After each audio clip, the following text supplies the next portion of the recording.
ที่ลงพูทีวีส้มกรุบซัวโบนยาตาเมมิงจัดชายจัดที่กรุบจัดที่สลันจัดที่ระบานงานนี้ที่ลงพูมาดอลวอดกระโปรงเบนเจวัดตึกไพรงานนี้เจ็ดไงโจยบันเป็นบอลซักวิเชียขนมวัดตึกไพรvâng và thì Long Phú TV xin kính chào toàn thể của chú anh chị em quý bà con của bác quý Phật tử gần xa. Đêm nay là đêm lễ Phật đản sanh tại chùa Tức Prey của chú anh chị. Thì Thi sẽ ghi hình toàn cảnh tối hôm nay tại chùa Tức Prey lễ hội Phật đản sanh tại chùa Tức Prey. Mời của chú anh chị cũng như là quý bà con bác mình cùng theo Thi Long Phú để ghi hình toàn cảnh tối hôm nay tại chùa Tức Prey thuộc xã Long Phú, thành phố Cần Thơ. Thì mời cô chú anh chị quý bà con của bác mình cùng theo dõi nhé.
Hãy subscribe cho kênh Ghiền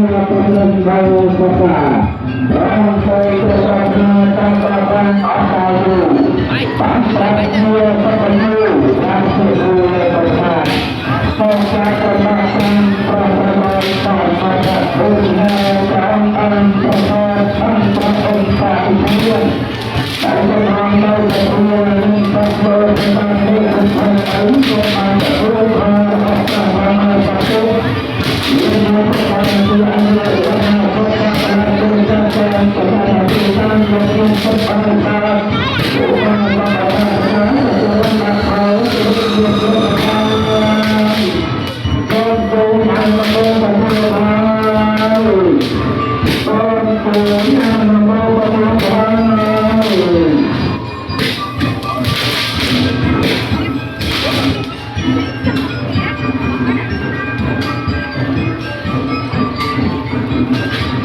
không bỏ lỡ những video hấp dẫn.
គ្រប់សូមបញ្ជើញទៅដល់ក្មួយស្រីញ៉ាញ់នៅភូមិកញ្ញាំងសូមគ្រប់សូមបញ្ជើញដល់ស្រីបាត់ពលាបាទសូមអរគុណ